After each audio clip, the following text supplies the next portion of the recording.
Olá, segundo ano, como que vocês estão? Espero que todos estejam muito bem. Hoje nós teremos nossa aula de Biologia 2. Para isso eu peço que você pegue o seu livro 5 de Biologia do SAS e abra aqui no capítulo 15. É o primeiro capítulo do livro 5, na página 2. A gente já estudou esse ano todo o reino vegetal e agora a gente vai começar um novo assunto, que é a ecologia. Para isso a gente precisa então introduzir a ecologia, entender o que é ecologia, conhecer alguns termos ecológicos e conhecer como que os seres vivos vão interagir uns com os outros. Gente, a ecologia surgiu de uma necessidade do ser humano de entender os seres vivos, o ambiente em que eles vivem e como que eles interagem, tanto o ser vivo com o ambiente, como o ser vivo com outros seres vivos que estão ali naquele ambiente. Tanto seres vivos da sua própria espécie como de outras espécies. Mas para a gente entender a ecologia, a gente precisa entender como que a natureza se organiza. Porque quando a gente estuda ecologia, a gente está estudando, então, seres vivos acima do nível de organismo. Mas quais são mesmo os níveis de organização dos seres vivos? Vamos relembrar, para isso pega aqui o seu infográfico da página 2 e 3. Veja só. Nós sabemos então, que os átomos são as partículas básicas formadoras de matéria e que esses átomos se ligam entre si formando as moléculas. E no caso dos seres vivos, então, a gente tem que a unidade biológica, a unidade básica da vida é uma célula. Todo ser vivo é formado por célula. Existem organismos que são formados apenas por uma célula, os unicelulares, mas muitos organismos são formados por mais de uma célula, são os organismos que são multicelulares.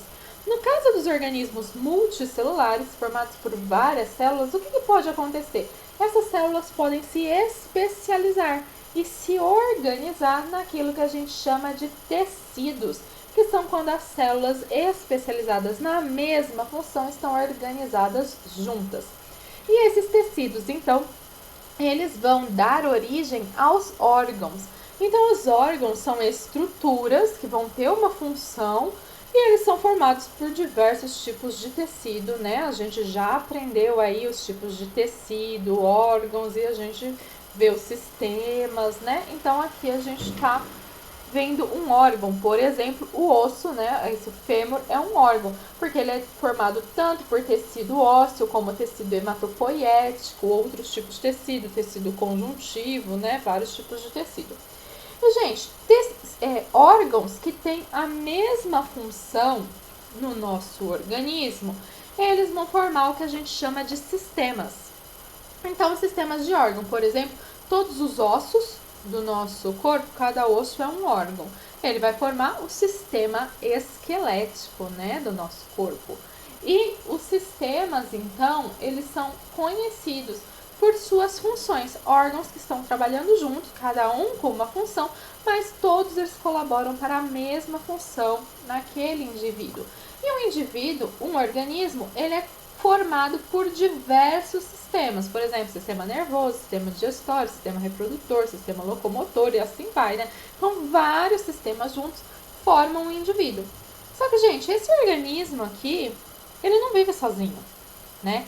Ele interage com outros organismos da mesma espécie e de outras espécies também. E é aqui que a ecologia vai entrar. Então, como que esse organismo vive? Em que ambiente? Como que ele se relaciona, né? Então, quando a gente vê um grupo de indivíduos de uma mesma espécie que vive em um mesmo local, em um mesmo período, a gente chama isso de população, tá? Então, inicialmente, população era usado só para o ser humano, mas hoje a gente usa população para todos os seres vivos, tá? Desde que seja, então, a mesma espécie, no mesmo período, no mesmo local, tá bom? Só que daí, essa população, ela não está sozinha naquele ambiente. Ela convive com outras populações, né? Espécies diferentes do que ela. Então, quando nós temos populações convivendo naquele mesmo espaço geográfico, a gente chama isso de comunidade. Então, comunidades são todos os seres vivos, aí as diversas populações que estão vivendo naquele espaço geográfico específico. Só que a gente sabe que esses seres vivos, sim, eles interagem uns com os outros, mas eles também interagem com o local, com o ambiente em que eles estão. Então a gente vai falar que o ecossistema é o complexo conjunto de relações mútuas, tanto relações entre um ser vivo e o outro da sua espécie, um ser vivo e outro de outra espécie, e o ser vivo e o seu ambiente também, tá bom? Então, quando a gente estudar um ecossistema, a gente vai estar falando, né, da interação do ser vivo, né, dos fatores bióticos e abióticos, né, bio, vida. Então, os fatores que têm vida daquele ambiente, dos fatores abiótico, a prefixo de negação. Então, os fatores que não têm vida naquele ambiente, por exemplo, o solo, o ar, a água, né, e vai ter essa interação aí. E também a gente vai ter no ecossistema um fluxo de matéria e de energia. E quando a gente vê um ecossistema, o ecossistema está ali naquele local, né? Mas a gente tem um grande biossistema, né? Não só num local, mas grandes biossistemas. Ou também são chamados de biossistema regional ou subcontinental, porque são grandes áreas. E nessas grandes áreas a gente consegue perceber um tipo específico de vegetação, um aspecto identificador daquela paisagem. E daí a gente vai chamar isso então de bioma. Por exemplo, os desertos do mundo. Eles têm uma característica muito específica, né? Então, apesar de serem diferentes, terem seres diferentes, como vendo ali, mas é um bioma de deserto, então, né? Então, a gente tem também, por exemplo, florestas, né? Então, existem florestas tropicais, existem várias florestas tropicais no mundo, mas elas têm todas as mesmas características que a gente vai estudar um pouquinho mais adiante. Então, na ecologia, a gente vai ter que estudar essas interações. Gente, compreender melhor o nosso ambiente, o ambiente em que a gente vive, os aspectos físicos, os aspectos biológicos, as interações que ocorrem entre eles, o homem já tenta fazer isso há muito tempo, né, gente? Obras de grandes autores já remetiam a essas reflexões, né? Então, de Hipócrates, Aristóteles, eles olhavam para o ambiente, tentavam entendê-lo, compreendê-lo, mas o termo ecologia mesmo foi proposto só em 1869. E quando a gente fala de ecologia, o que significa ecologia? Significa casa, o local onde se vive. Então a gente está estudando o local onde vivemos, né? E as interações dos organismos com o local onde ele vive. A gente chama isso de habitat, tá bom? Então a gente vai aprender essa palavra também, habitat. Então esse é o local que ele vive, o organismo e o local onde ele vive. Só que quando a gente fala assim, onde que um ser vivo vive? O ser vivo vive no meio ambiente. Mas o que é o meio ambiente? O meio ambiente vai ser aquele conjunto formado por flora, fauna, fatores abióticos, né? Isso é a definição tradicional do ambiente. Só que a gente tem que lembrar que hoje a gente vive em ambientes que são altamente influenciados pelo homem. Então a gente não pode deixar de fora o homem quando a gente está definindo o meio ambiente. Então hoje, quando a gente define meio ambiente, a gente vai definir sim que o meio ambiente é o conjunto dos fatores abióticos, por exemplo, ar, água, solo, luminosidade, energia, os fatores bióticos, que é a flora e a fauna, todos os seres vivos, mas a gente acrescenta aí a cultura humana. Porque os paradigmas, os valores, valores políticos, valores morais, valores econômicos, científicos, artísticos, sociais, tudo isso vai estar influenciando o ambiente e modificando o ambiente. E a gente sabe que o homem tem modificado o ambiente muitas vezes por decisões políticas, por interesses econômicos, e se está modificando o ambiente, vai modificar então como que o ser vivo interage com aquele ambiente, ok? Então vamos falar sobre alguns termos ecológicos agora. O primeiro a gente já conversou, né, que é o habitat, que é o ambiente em que o organismo vive. Gente, é uma área, localização. Aonde esse pássaro vive? O pássaro vive no campo. Pronto, esse é o habitat do pássaro, campo, né? Mas pode ser, por exemplo, para um parasita. Aonde esse parasita vive? Ah, é um parasita de intestino delgado, então, no caso, o habitat dele é o intestino, né? Então, quando a gente estiver falando de habitat, é o local. E esse local pode ser um local vasto, por exemplo, o oceano, né? Esse é o habitat de muitos peixes, o oceano. Mas pode ser um local pequeno, uma área pequena, como, né, o intestino, uma boca, né? Onde a bactéria vive? Ah, vive na boca, né? Então, habitat é o local. Mas, naquele local, precisa que aquele organismo encontre condições que permitam a sua sobrevivência. Então, quando a gente falar do papel ecológico que uma espécie tem em uma determinada comunidade, a gente vai estar falando de nicho ecológico, né? Então, o nicho ecológico vai falar das adaptações que aquele organismo tem para aquele local. Então, vai falar sobre quais são as condições, o que ele precisa comer, aonde ele vai fazer a sua casa, quais são as condições que ele tem para se reproduzir. Então, tudo que vai precisar para que aquele ser vivo sobreviva naquele local. Só que o que acontece, gente? O local, a gente viu que existem pressões seletivas, competição por alimento, competição dentro da espécie para reprodução. Então, nós temos o nicho ecológico fundamental, que é aquele que a gente não considera, então, as competições, os fatores que vão levar, então, as cargas, né, que vão levar que aquela espécie fique mais restrita na sua sobrevivência. Então, seriam as condições ideais. Mas a gente lembra sempre que existem eventos aleatórios. Pode ter um tsunami, né? Pode ter parasitas naquele ambiente que estão prejudicando aquela espécie. Pode ter doenças. Pode ter predação, ele tem que fugir. Pode ter competição com outras espécies ou dentro da mesma espécie, né? Condições ambientais, uma época de seca. Então, a gente fala que esse é um nicho ecológico realizado, o real, né? Então, tudo bem, tem a condição ideal para que ele viva, esse é o nicho ecológico ideal dele, mas existe o nicho ecológico real, aquele que considera todas essas pressões seletivas e que mesmo assim ele consegue sobreviver. Então, duas espécies podem ter nichos ecológicos semelhantes. E se eles tiverem nichos ecológicos semelhantes, a gente fala que eles são equivalentes ecológicos. Então, por exemplo, búfalos de pradaria americanas e os veados campestres aqui do Cerrado brasileiro, né? Os dois vão se nutrir de pastagens, os dois têm, né, vão ter formas de reprodução, assim, o papel ecológico que eles estão exercendo no habitat que eles vivem é semelhante. Mas um vive lá nas pradarias americanas e outro aqui no Cerrado brasileiro, então eles não estão competindo entre si. Mas, se nós tivermos duas espécies que são equivalentes ecológicas convivendo no mesmo habitat, daí a gente vai ter, né, naquele mesmo local geográfico, a gente vai ter que essas espécies vão competir entre si, tá? Elas vão se alimentar das mesmas coisas, elas vão construir suas casas, né, onde eles dormem nos mesmos locais, então eles vão estar competindo entre si, competindo por recursos, competindo por alimento, né, pelo que quer que seja. E daí a gente chama esses recursos, né, que essas espécies estão competindo, de recursos limitantes, que limita o crescimento de uma espécie. Por isso que uma espécie não cresce descontroladamente, gente.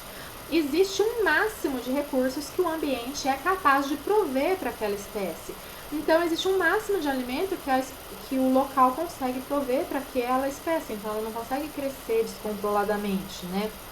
Então, esses recursos limitantes vão influenciar na distribuição das espécies no globo, né? E também vão influenciar na abundância das espécies. Quantos organismos de cada espécie a gente vai ter em cada local, de acordo com os recursos limitantes. E a gente tem que esses ecossistemas, eles interagem uns com os outros. A gente chama isso de ecótono ou efeito de borda. Gente, não tem uma linha que fala assim, a floresta é até aqui, daqui pra cá é campo, né? Não tem como você falar assim, olha, você vive na floresta, vai pra lá, não passa daqui. Isso não existe, gente. Então tem essa zona de transição. Nessa zona de transição, são organismos que vivem ali que eles são mais resistentes às variações daquele ecossistema, né? Então, a gente tem duas comunidades diferentes e uma na zona de transição. E nessa zona de transição, por juntar, né, as espécies vindas dos dois ecossistemas, a gente vai ter, tanto em número de espécies como em densidade populacional, maior a biodiversidade, né? Então vai ter mais espécies ali naquela zona de transição. Essa zona de transição é chamada de ecótono, tá bom? Então um exemplo de ecótono é o manguezal, transição entre ambiente aquático e terrestre, né? E daí a gente tem o manguezal ali no meio, tá? Então a gente chama isso aí de efeito de borda, zona de transição e ecótono, tá bom? E daí, já que a gente está falando de biodiversidade, biodiversidade a gente define como a riqueza biológica, né? Então, a gente está considerando o número de espécies que existe, a gente está considerando a abundância daquelas espécies. Quantos indivíduos daquela espécie vivem naquele local? E daí, gente, as diferentes regiões da biosfera, vida, esfera, bola, então do globo, né? As diferentes regiões da biosfera vão ter diferentes biodiversidades. E lembrando da influência do homem. Então hoje a gente consegue encontrar regiões com uma maior biodiversidade em países que são menos desenvolvidos. Porque países menos desenvolvidos têm uma maior área florestal. E vai ser nessa área preservada da natureza que a gente encontra tanta diversidade assim. Hoje existem aproximadamente 2 milhões de espécies descritas, catalogadas e nomeadas. Mas os taxonomistas, os biólogos taxonomistas, acreditam que esse número de espécies pode atingir aí aproximadamente 300 milhões. Gente, existem muito mais espécies que nós não conhecemos do que espécies que nós conhecemos. E como que essas espécies interagem uma com as outras? Elas interagem pelas cadeias alimentares e pelas teias alimentares. A cadeia alimentar nada mais é, gente, do que o fluxo de substâncias dentro de um ecossistema. Então, o fluxo tanto de matéria quanto de energia. Como que isso vai passar de um animal para o outro, de uma espécie para o outro? Então, sempre num ecossistema, a gente começa aí o deslocamento do produtor, aquele que vai produzir a energia e produzir a matéria, para os seus consumidores. Então, a gente tem sempre no primeiro nível trófico o produtor e depois a gente tem os consumidores. E daí a gente tem, de acordo com quão distante está do produtor, o consumidor de primeira ordem ou consumidor primário, o consumidor de segunda ordem, consumidor secundário, terciário, quaternário, assim vai, geralmente até o quaternário, tá bom? E lembrando, nós temos em toda a cadeia alimentar decompositores que decompõem a matéria, tá? A gente pode ver isso aqui na página 6. Olha só. A gente tem um vegetal que é produtor, então o produtor sempre faz fotossíntese ou quimiossíntese, tá? E daí a gente tem o gafanhoto, consumidor primário. Por quê? Porque ele é o primeiro que consome o produtor. A gente tem um tico-tico que consome o gafanhoto, consumidor secundário.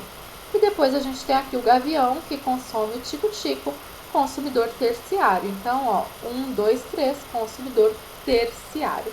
E os decompositores, eles atuam aqui ao longo de toda a cadeia alimentar, porque eles decompõem tanto uma grama, uma folha de grama que caiu, e qualquer um desses animais que vem aí a morrer, ok? Gente, a gente tem os primários, que são herbívoros, e a partir daqui a gente tem os carnívoros, onívoros, tá bom? E o que acontece? Na natureza, gente, não é assim um fluxo reto, né? Uma linha reta de interações. Porque, por exemplo, o gavião, ele não vai se alimentar apenas do tico-tico. O tico-tico não vai se alimentar apenas do gafanhoto. Então, a gente tem que um organismo, ele vai ter mais de um predador e mais de uma presa. Então, a gente vai formar uma teia de relações aí nesse ecossistema. E é por isso, essa teia de relações tróficas a gente chama das teias alimentares. Então, uma teia alimentar nada mais é que cadeias alimentares sobrepostas, ok? Então, quando a gente superposiciona aí uma na outra, a gente vai ter teias alimentares. Você pode ver uma teia alimentar aqui nesse exercício 5, na página 9. Olha só, temos o capim. Quem se alimenta de capim? Gafanhoto, mas também o preá, né? Ah, e quem que se alimenta do gafanhoto? O carcará, mas também a cobra aqui se alimenta do gafanhoto e o calango também se alimenta do gafanhoto. Ou seja, são várias cadeias alimentares sobrepostas, né? E é assim que a gente tem, então, as teias alimentares. Nos próximos capítulos, a gente vai entender um pouco melhor como que é o fluxo de energia e o fluxo de matéria nos ecossistemas. Até mais. Tchau, tchau.